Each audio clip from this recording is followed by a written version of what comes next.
Shabbat Shalom. Shabbat Shalom. Glad to see you. Good to have you here. I did talk again with Zachary this week. Zachary Bauer, new to Torah, August 24th, 25th. He's going to be here with us. He's excited about coming too, and I didn't want to overwork him and overuse him. So I, presented that to him. We'd do whatever he wanted to do, and of course he readily agreed to Friday night. And I said, about the Sabbath we could do one service, two services, three, whatever he wanted. He quickly agreed to three, and said, let's do one that morning, and we eat lunch, and then we'll have an extended one right after lunch. And so I love that word, extended. And then he wanted to do a third session that evening and have a question and answer session as well. So he's coming to pour into us, and I'm excited about it. The more I talk to him about it, the more excited I become. So thank you for participating and helping to meet the budget to get him here. As I said, we got his airplane tickets bought, and he'll be coming in and staying, leaving on the Sunday after. Are you ready for the word? Yes, sir. Turn to Matthew 7. You've been ready for a while, haven't you? It's good to see you. Yes. It is. In John chapter 4, our Messiah, we're in Matthew 7, but in John chapter 4, our Messiah said to a woman of Samaria, you worship, you know not what. We saw that word what more often than not is translated as who. You worship, you know not who. That's a horrible condition for people to be in. Yes, sir. It's a dangerous position to be in, to be worshiping, but not to know who you are worshiping. I was speaking with a man just this past Monday, and he's been trying to help a woman who has a lot of issues, drug issues, crime, arrest, probation. She has 3 children that she hasn't seen in years. They live in another state. So she has a lot of issues, and his involvement in it has been for over a year and a half, trying to help her. And he was sharing his frustration with me, and he said this: she loves to go to these churches where they have that loud rock and roll worship. They sing and dance and raise their hands. He said she loves that stuff. Then he said this: the problem is she loves to go to those worship services like that, but she doesn't know or want to know what's in the Bible. And I keep telling her she needs to read her Bible. Well, then what did he just say about her? She worships, but she doesn't know who. She likes that atmosphere. She likes that process, but she doesn't know who she's worshiping. And she's not alone. It doesn't just happen either in loud rock and roll worship type atmospheres. It can also happen when you sit in a cathedral with a pipe organ singing out of a hymnal, a song that's 100 years old. It doesn't matter if your worship is what they call traditional or if your worship is what they call contemporary. If you're worshiping and yet you're unfamiliar with the instruction of Torah, you're worshiping and you don't know who. If you're worshiping and your doctrine contradicts Torah, you're worshiping and you don't know who. Right.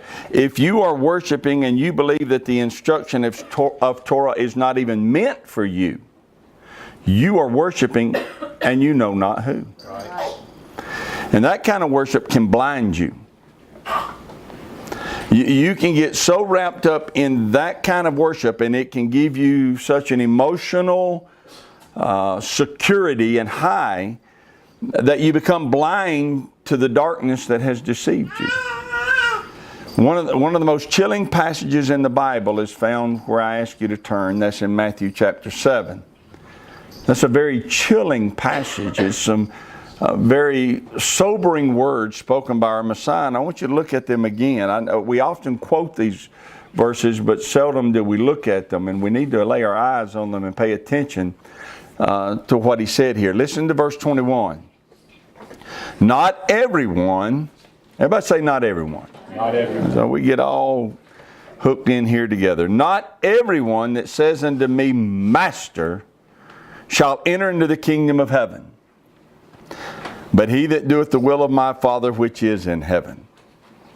Well, what is the will of the Father? It's written in Torah. Listen to this definition of that word. Thank you, Bill. The definition of that word translated will, the Thayer's Greek dictionary defines that word this way. Will refers to what one has determined shall be done. What one has determined shall be done. So who will enter into the kingdom of heaven? Only those who do what Yahweh has determined that should be done. Right. So where do you find what Yahweh has determined that should be done? In Torah. It's in His instruction. Right? So the Messiah said, he that does what my Father has determined should be done, that's the ones who are going to enter. Right. He said, many will call the Messiah Master. He says that won't get them in. Right. All you got to do is call Him your Lord. No. He said many are going to call Him Lord. Many are going to call Him Master. He said that won't get you in. Right. What Yahweh determined should be done, doing that gets you in. Right. And if your denomination or your church has taught you that what they call the Old Testament was written for somebody else, they have conditioned you to be one of those who worships and calls the Messiah Master, but who will not enter into the kingdom of heaven. Right. They've set you up for this very issue that he's talking about. This is not complicated. Messiah himself says it plain as day. Listen to him. Not everyone who calls me Master shall enter. And there are people being taught that that's all they got to do is say a prayer and just name Him your Lord and you'll get in. And he says it as plain as day. Not everyone who calls me Master shall enter. That ought to make us sit up and take notice. Okay, sir, you've got my attention now. You have jerked the slack out of my chain. Not everybody that calls you Master is going to enter into the kingdom of heaven. Who is going to enter? And he answers, only those who do what my Father has determined that should be done, those are the ones that will enter. Yes, sir. How much more plain can you get than that? Right? Verse 22. Many, not a few, not some, many will say to me in that day, Master, have we not prophesied in your name? And in your name have cast out demons, and in your name done many wonderful works? People, he's saying, people who call me Master, but who are oblivious to what my Father has determined that should be done, are going to be shocked on the day of judgment. Right. Notice this picture he paints. They're standing in front of Yahweh, and it's not going well. They see Messiah standing at His right hand. They are shocked that it's not going well with the Father, and they're shocked that the Messiah is not doing what they were told He would do. Right. Because all of their lives they've been told when they get to that day of judgment, He's going to stand up for them and say, it's okay, Father. I've got them covered. This group's not under the law. Father, we're going to put them in that grace category. They didn't have to keep the law. My blood covered all that. They're shocked that He's not doing that. Right. Because they've been told that He would. Right. Right? And they think the Father is just supposed to listen to that and say, oh okay, sorry, y'all come on in.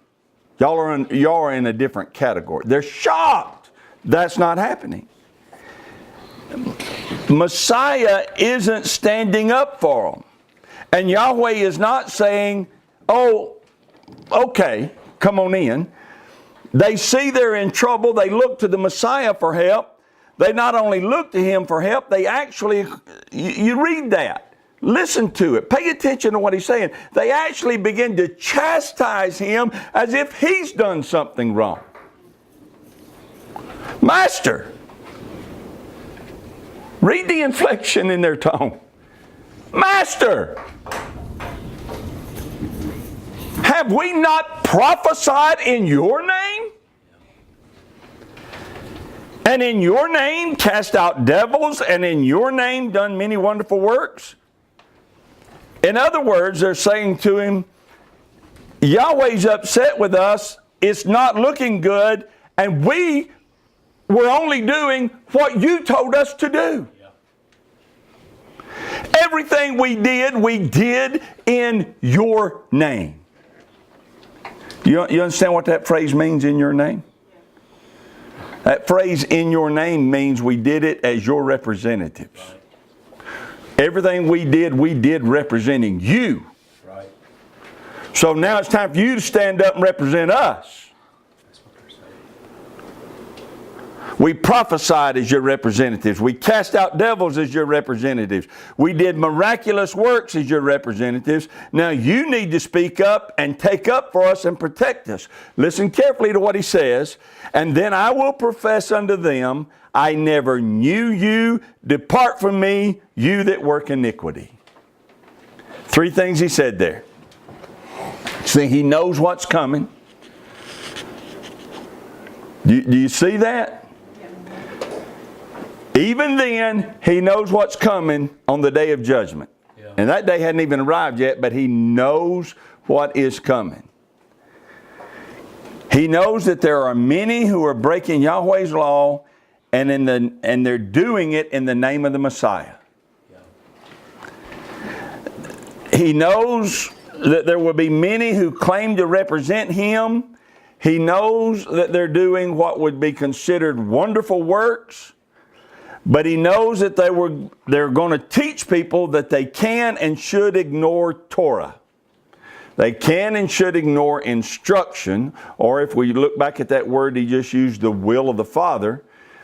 They're being taught that they can and should ignore what the Father has determined that should be done. Yep.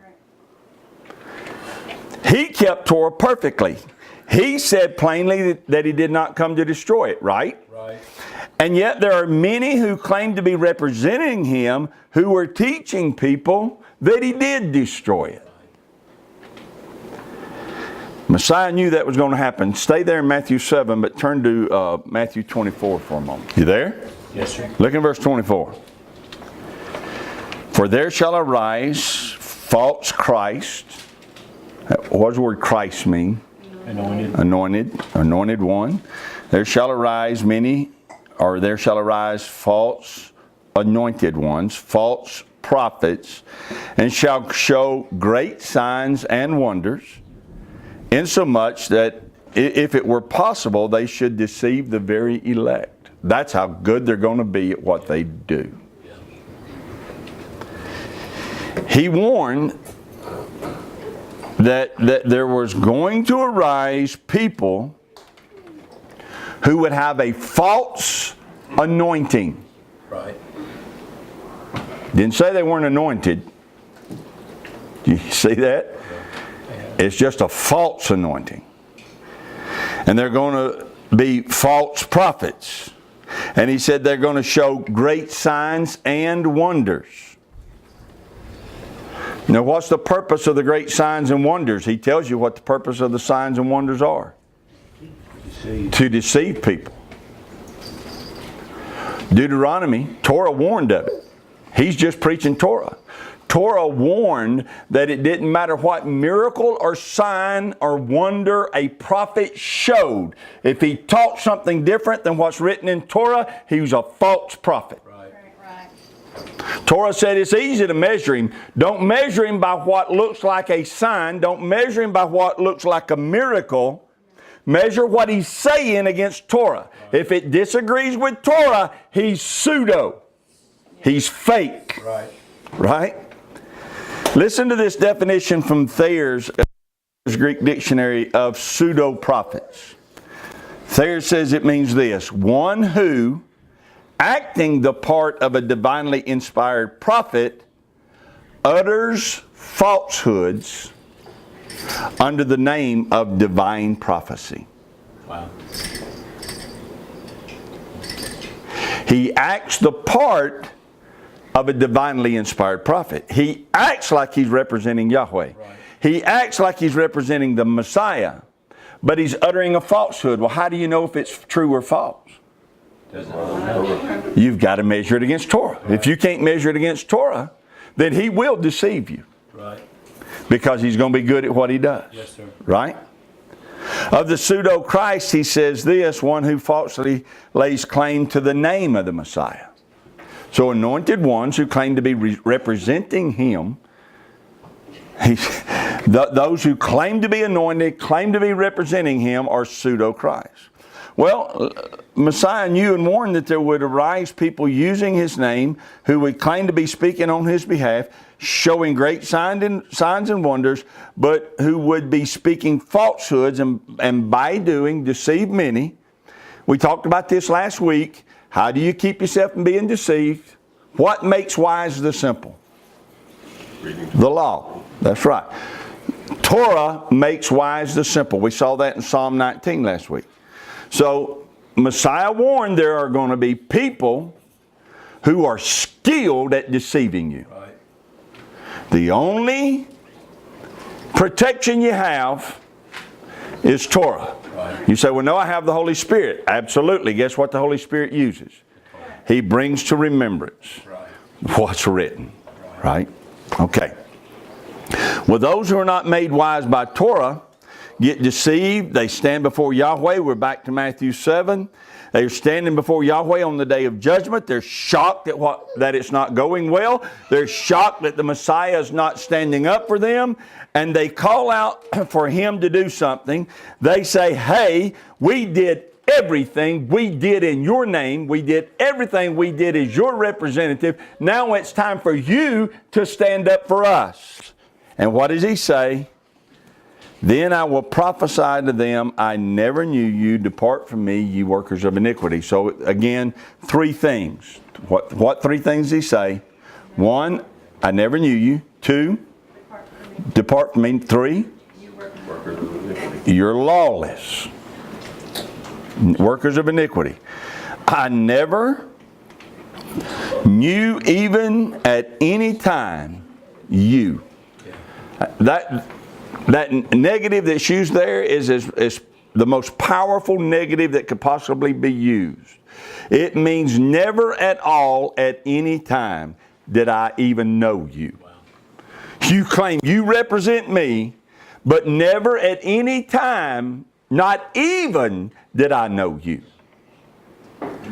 And then he said, separate yourself from me.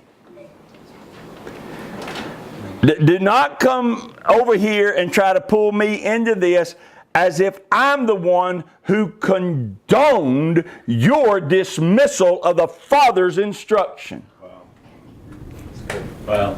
Come on. Yeah. That's what he said.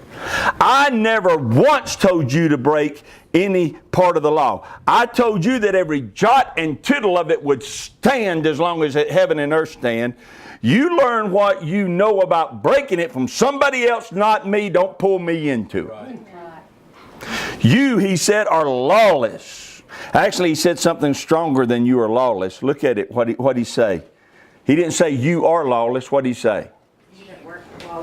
Work lawlessness. That word translated work means to toil and to labor.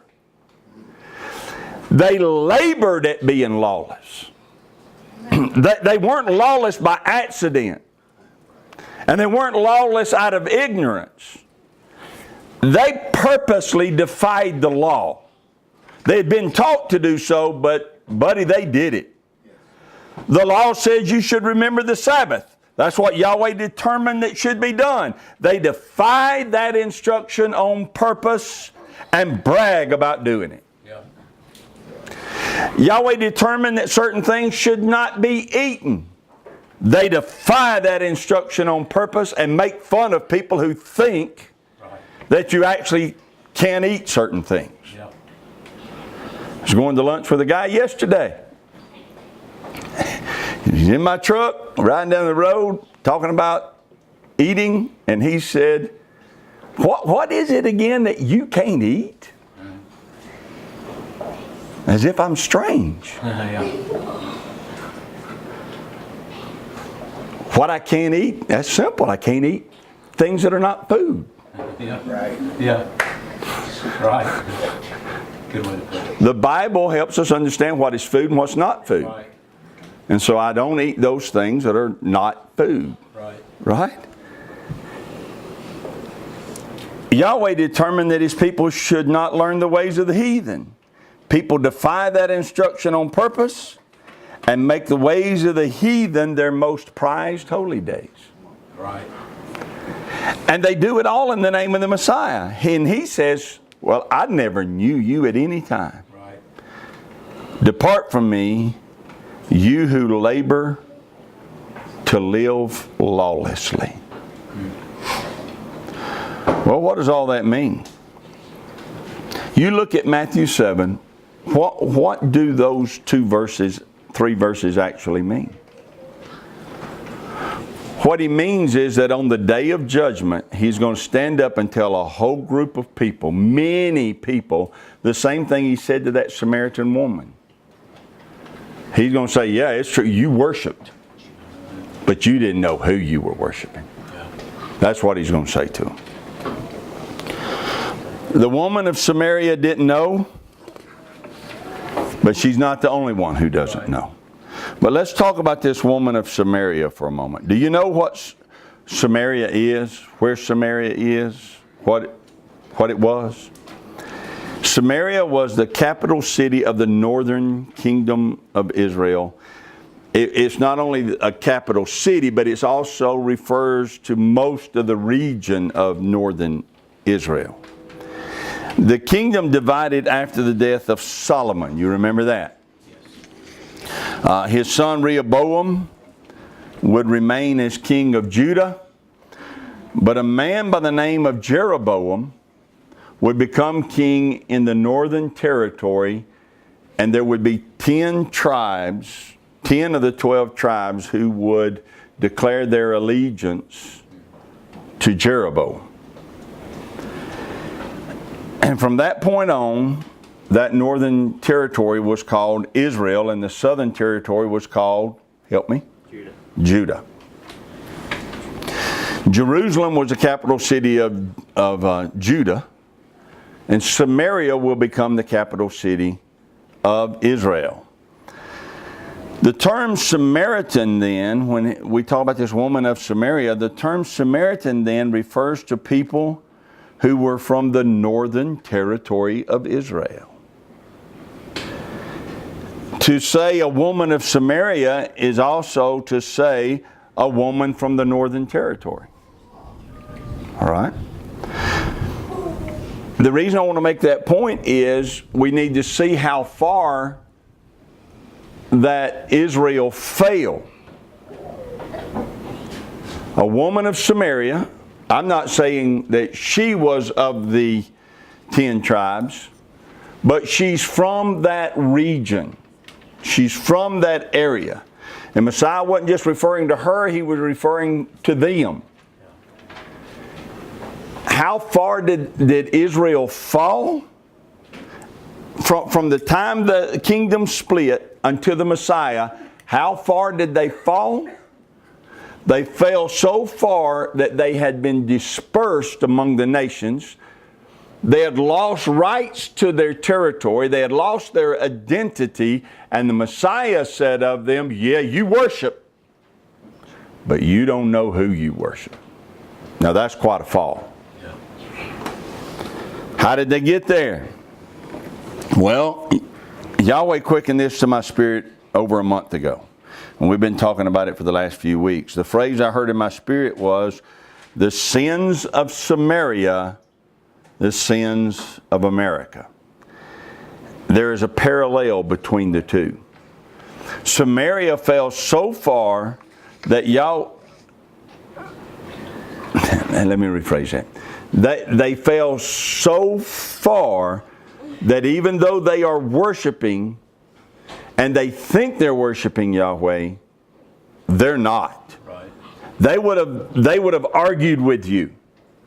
They would have said they did worship Yahweh, but Yahweh said they did not, and the Messiah said that they weren't. And that's the condition that we're talking about that most of America finds itself in. Right. They would claim a Judeo-Christian identity. They would claim that they worship the Elohim who created the heavens and the earth, the Elohim of Abraham, Isaac, and Jacob. Right. That's who they claim that they worship. Churches are getting bigger and bigger, and they're becoming more and more numerous, and they're teaching people to worship and teaching them that they do not have to do Torah. Right. So even though they would claim that they worship the Elohim of Abraham, Isaac, and Jacob, that is impossible if you're casting out His instruction. Right. You're serving another Elohim. Right. To serve Yahweh means to obey His instruction. Right. That's not complicated, is it? Yes, Whose commandments we keep determines which Elohim we're serving. Right. And to serve Yahweh means to keep His instruction. Go back to the word, the will of my Father. The will is what one has determined that should be done.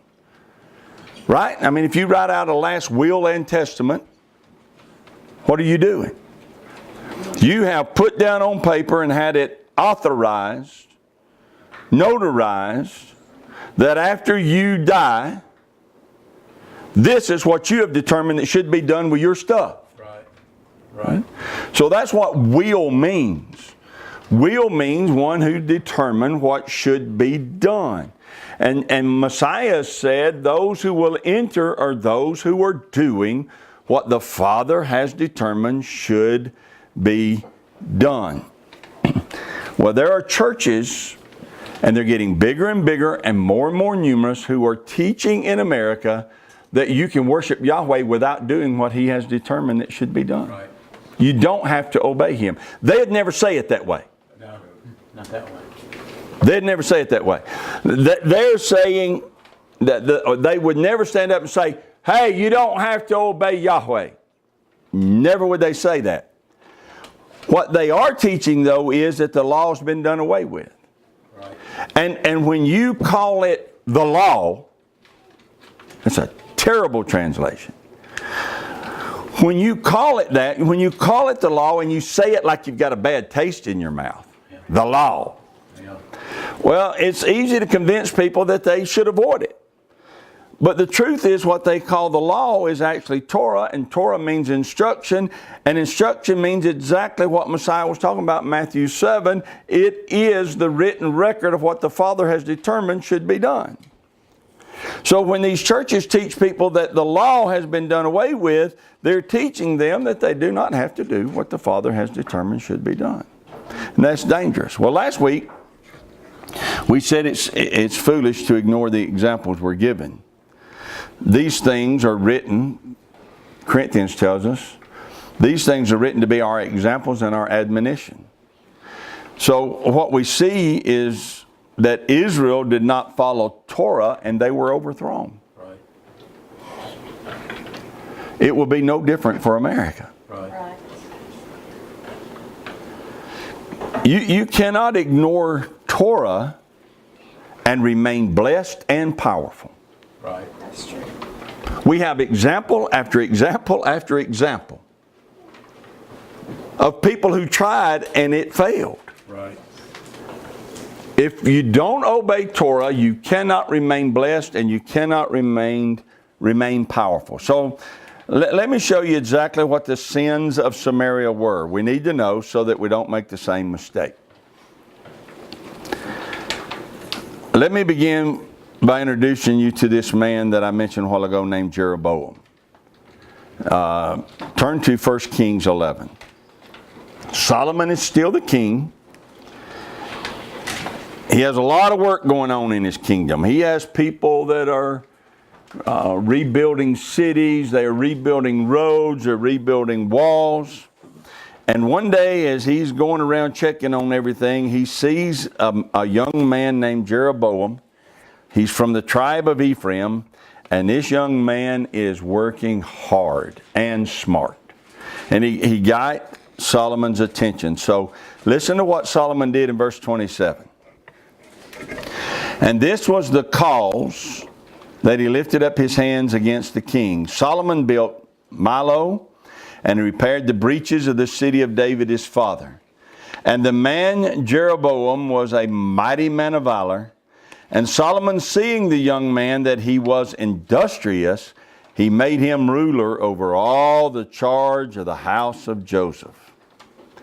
So Solomon is impressed, promotes this young man to a leadership position. Now, Jeroboam liked that promotion. He even starts to dress like a man that just got promoted. And one day he's out for a stroll wearing one of the new suits he's bought himself, and he runs into a prophet. Or the prophet finds him. Listen to this, verse 29. And it came to pass at that time when Jeroboam went out of Jerusalem that the prophet Ahijah,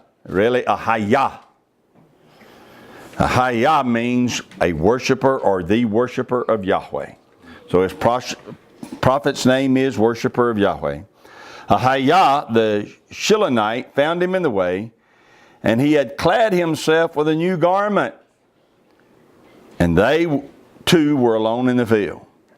And Ahijah caught the new garment that was on him and rent it in 12 pieces. Brand new outfit. You had to be bold to be a prophet of Yahweh. Yeah. It's not made for the weak. No. That's not a position the weak can fill. Right. This man walks up to an official, a man who holds an official position in the cabinet of Solomon, rips his garment off of him and tears it in 12 pieces. Yeah. That's bold. Yes, sir. And he said to Jeroboam, take thee 10 pieces. For thus saith Yahweh, the Elohim of Israel. Behold, I will rend the kingdom out of the hand of Solomon, and I'll give 10 tribes to you. But he shall have one tribe for my servant David's sake, and for Jerusalem's sake, the city which I have chosen out of all the tribes of Israel. Because that they have forsaken me and have worshipped, who they worship? Ashtoreth. Well, that's a, Ishtar. there you go. Look it up, that's Ishtar. How's Ishtar pronounced in English? Easter. Easter. Same thing. And when you read 1 Kings, 2 Kings, you'll see her show up over and over and over again, this fertility deity named Ishtar. Please understand that Israel, Judah, did not forsake Yahweh so they could worship Ishtar. They liked some elements associated with Ishtar and brought them in and included them in their worship of Yahweh. Which is exactly what happens with Easter today. Yes, sir. Right. These things are written for our examples. Yes, sir. Yahweh didn't like it then. He doesn't like it now.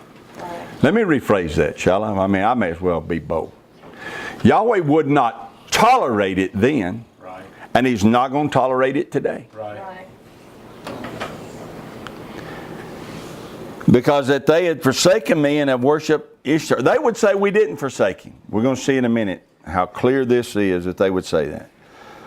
They worshipped Ishtar, the goddess of the Zidonians, Chemosh, the Elohim of the Moabites, and Milcom, the Elohim of the children of Ammon, and have not walked in my ways to do that which is right in my eyes and to keep my statutes and my judgment as did David his father. Now, how do we know that they didn't do what was right in Yahweh's eyes or keep His statutes and His judgments? Because if they was keeping His statutes and His judgments, none of these other Elohims would have even been mentioned. Right. How would they know what's right to do and what's not right to do? How would they know? Where do you find out what Yahweh has determined that should and should not be done? Torah, right? So He's saying they haven't done right. They have ignored what I determined that should be done. Verse 34. Howbeit, I will not take the whole kingdom out of his hand, out of Rehoboam's hand, but I will make him prince all the days of his life for David my servant's sake, whom I chose, because he kept my commandments and my statutes. I'm protecting Solomon because of who his dad was. Right. I'll take the kingdom out of his son's hand, and I'll give it unto you 10 tribes. And unto his son will I give one tribe, the tribe of Judah, that David my servant may have a light always before me in Jerusalem, the city which I have chosen to put my name there. I'll take you, and you shall reign according to all that your soul desires, and shall be king over Israel. And it shall be. You see that? Yeah. It shall be what? What's the next word? If. If. I can tell you what's going to happen if you'll do what I'm about to tell you. Yeah. But what I'm about to tell you is going to be conditioned by whether you pay attention to the if. Right. It shall be if you will hearken unto all that I command you, and will walk in my ways, and do that is right in my sight, to keep my statutes and my commandments, as David my servant did, that I will be with you and build you a sure house, as I built for David, and will give Israel unto you. Remember how we said last week that people tend not to pay attention to examples?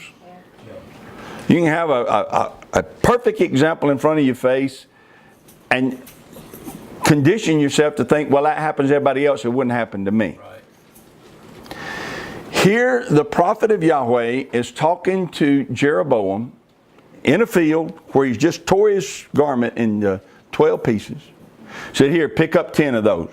Those are yours. And here's what Yahweh says. I'm going to protect Solomon, but I'm going to rend the kingdom from his son's hand. And I'm going to make you king over 10. Now here is the reason I'm doing that. Is because they haven't done what's right. They haven't walked in my statutes. They haven't kept my commandments. But it shall be that if you will. Yeah. If you will. If you'll do what's right, keep my statutes, follow my commandments, I'll be with you. Well, what's the opposite of that? You don't, I won't. If you don't, same thing going to happen to you, just happen to them. I'll rend it from your hand. I'm not going to be your Elohim. If you don't, I will not. Verse 39. And I will for this afflict the seed of David, but not forever. Solomon sought therefore to kill Jeroboam. Now why did Solomon try to kill him? Well, word got out about what happened in that field. A young man couldn't keep his mouth shut about the prophet jerking his garment off, tearing it in pieces. Hey, y'all, prophet said, I'm going to be the king. Yep. Right? Jeroboam arose, fled into Egypt unto Shishak, the king of Egypt, and was in Egypt until the death of Solomon. Well, Solomon dies. Rehoboam, his son, next in line to be the king. But the people are tired. Yeah. Solomon been working them hard and taxing them heavy, and they want a break and need a break. So when Rehoboam comes to the northern kingdom to establish his kingship,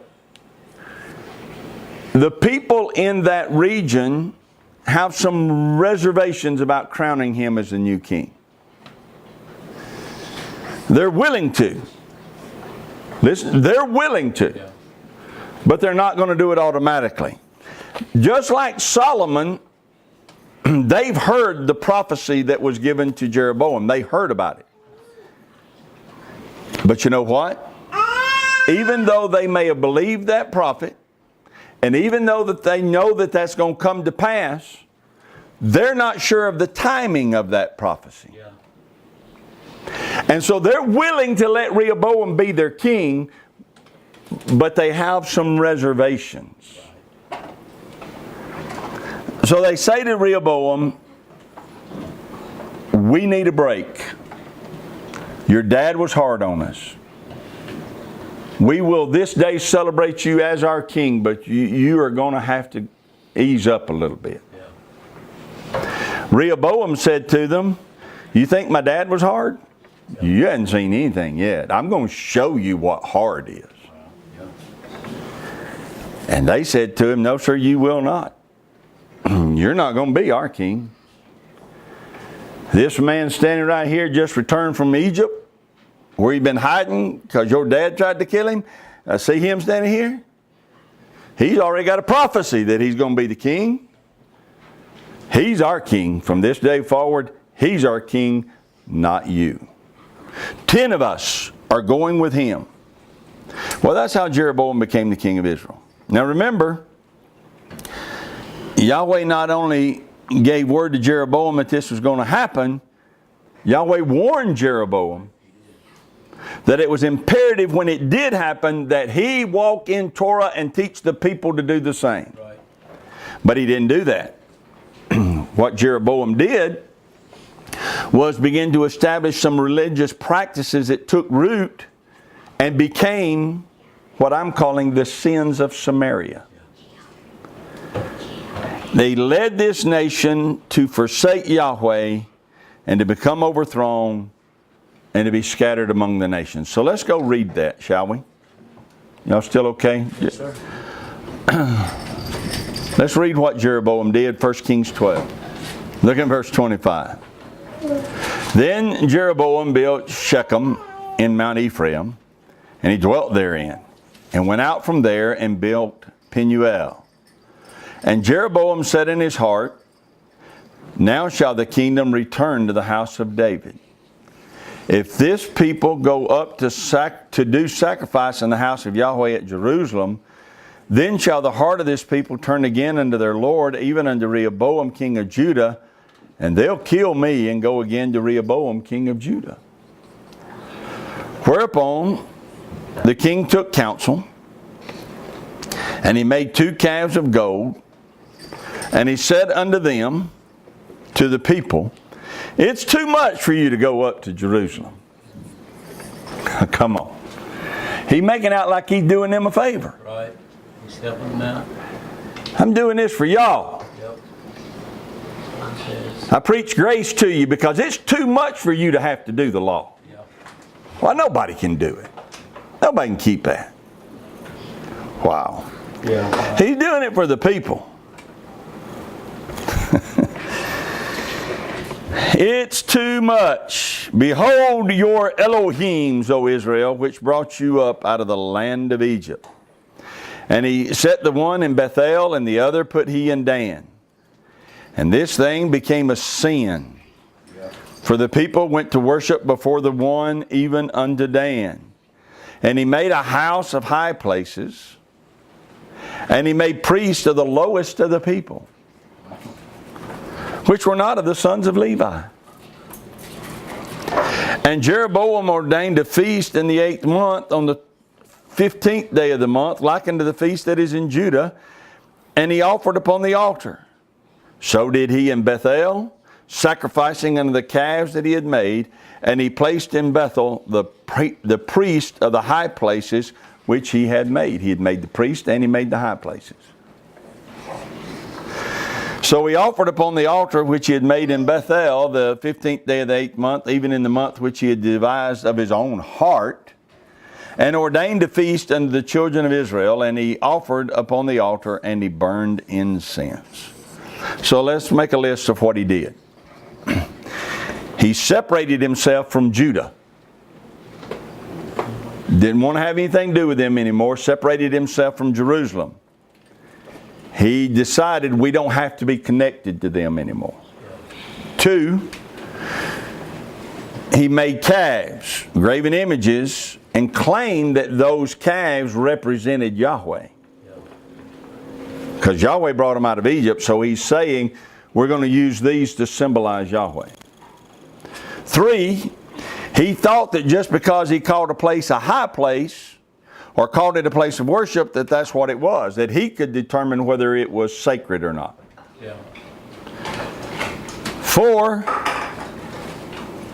he made anybody that wanted to be a priest, a priest. They didn't have to qualify, they just had to say they wanted to be one. Yeah. So he made them one. And he taught people that they didn't have to keep the Moedim of Yahweh, they could come up with their own Moedim. That it didn't really matter, just as long as you had a set apart day that you worship Yahweh. We don't have to keep the appointments, the 7 feasts that he established. We can establish our own and dedicate them to him. That's what he did. Yeah. Come on. Yep.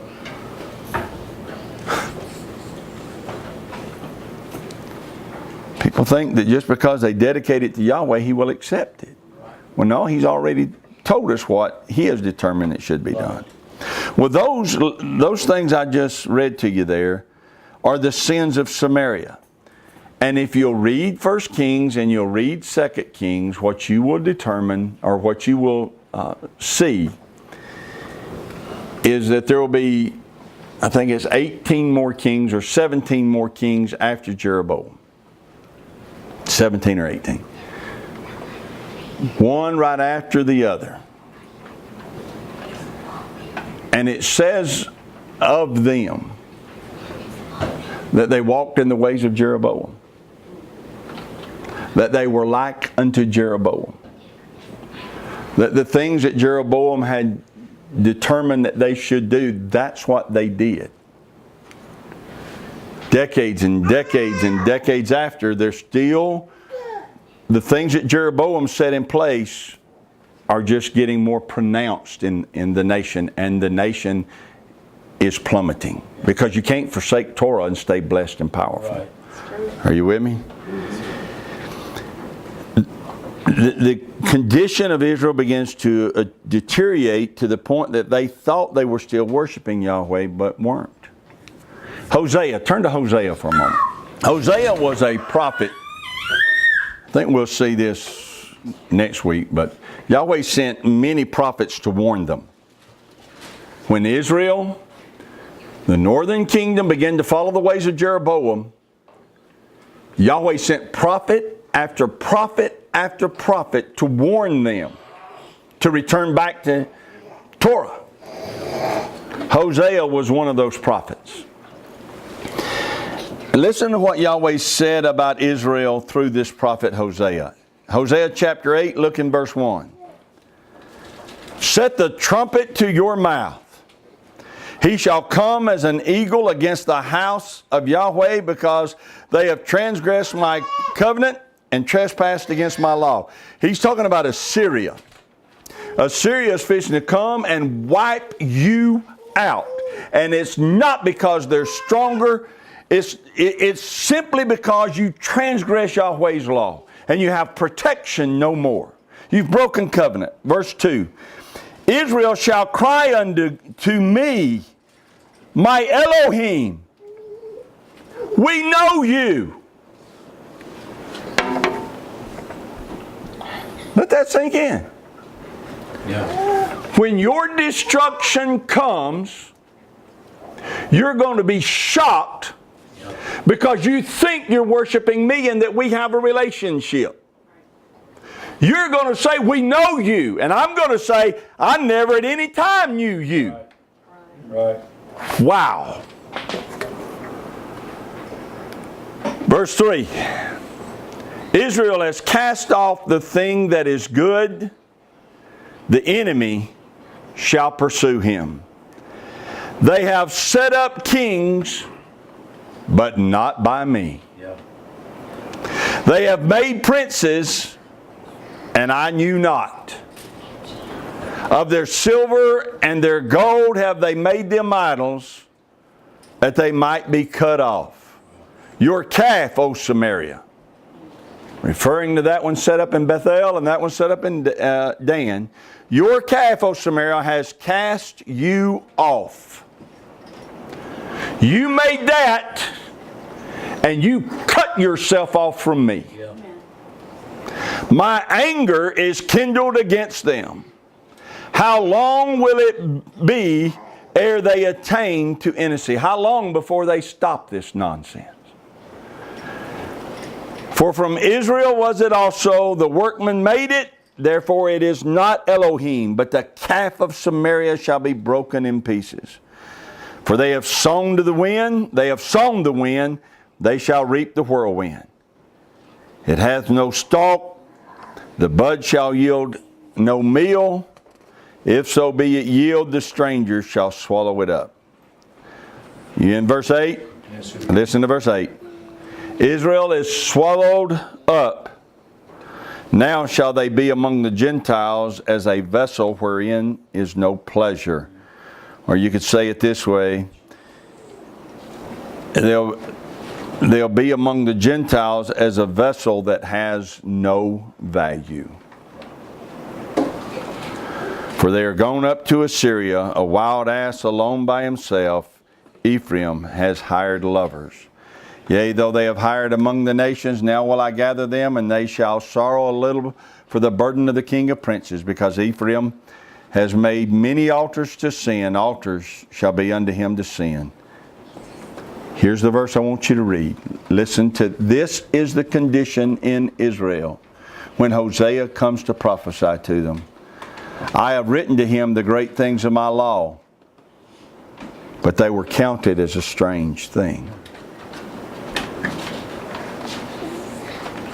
They did not think the calf in Bethel was strange.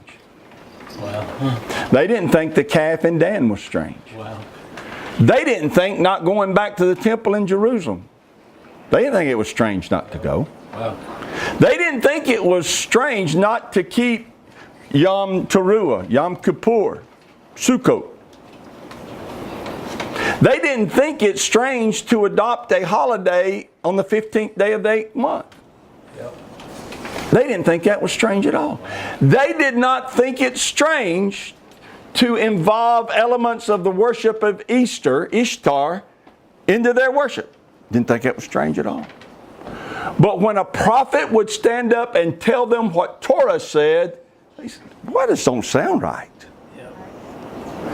That sounds strange in our ears. Yeah. Surely that can't be right." Wow. The way of truth, Peter says, gets evil spoken of. Yeah. Is that not the condition in America? It is. People don't think it's strange at all to have a trunk or treat, Right. a judgment house. They don't think it's strange at all to dress up their children and celebrate Halloween. They don't think it's strange at all to bring a Babylonian fertility deity in and use all the elements associated with her to celebrate what they call the resurrection of the Messiah. Yeah. They don't think it's strange at all to just make the most holy day of the year a made-up day, December the 25th. And try to ignore the fact that it's connected to a Roman sun god, Yeah. Saturnalia. See, they don't think that's strange at all. But tell them they ought not eat pork. What kind of weirdo are you? Right. Right. Tell them we ought to remember the Sabbath. Well, that just sounds strange. Yeah. so often people read verses like this and don't pay attention to what it actually said. Right. Don't know what it says. The law seems strange.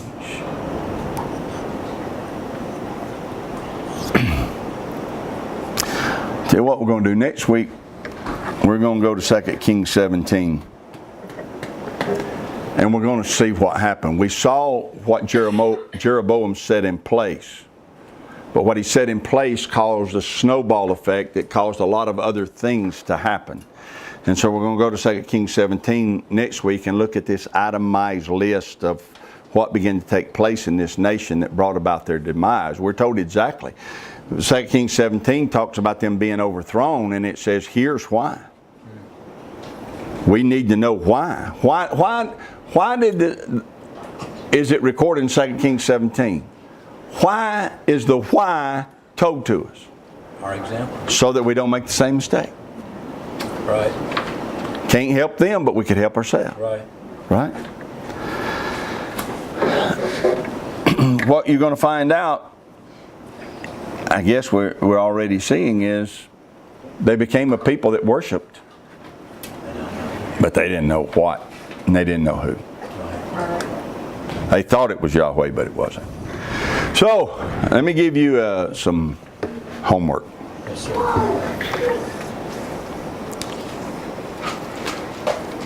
Go home and read 1 Kings and 2 Kings. Both of them? Yeah, both of them. Really. If you just sat down and did it, you could do it in 2 hours. You spread that out over a week, that's not a lot of time. Here's what I'd encourage you to do. I did this back in 1977 when I was living in Hillsboro, Kansas. 18 years old, living in Hillsboro, Kansas. I took my Bible and a notepad, and I was reading through my Bible. When I got to 1 Kings, 2 Kings, I got to noticing what they were doing. And so I said I took a notepad. I did not. There were some blank pages in that Bible. I still have that Bible. Blank pages in that Bible, and so I went to those blank pages and I drew me a column, and I made headers at the top. I said, Judah and Israel. And then Rehoboam, king of Judah. Jeroboam, king of Israel. And as you're reading 1 Kings and 2 Kings, do that. Everywhere it tells you, it will tell you. During the 12th year of the reign of Jeroboam, so-and-so was the king of Judah. During the 8th year of the reign of this king in Judah, so-and-so became the king of Israel. And it chronicles it for you. Write it down, it'll help you. And you'll see these kings, and then what begins to happen is you begin to identify what prophet was prophesying in what region. You know, Isaiah says in the year that King Uzziah died. Where you read, you find, well, Uzziah was a king in the southern kingdom. So that's where Isaiah was living in the days of Uzziah, and he was part of that southern kingdom, see. You'll find out that Elijah and Elisha were prophesying in the northern kingdom. They're having to deal with Ahab and Jezebel and that whole group. So, not for my benefit, but for yours. Yes, sir. Go home, read 1 Kings, 2 Kings. Yahweh bless you and keep you. Yahweh make His face shine upon you and be gracious to you. Yahweh lift up His countenance upon you and give you peace as His name is put upon you.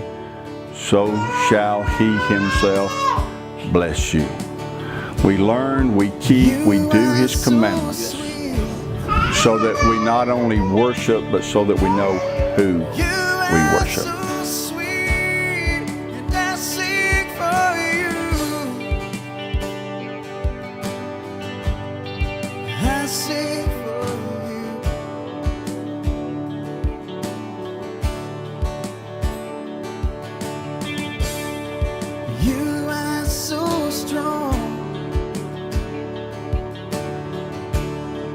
You are so strong, and I sing for you.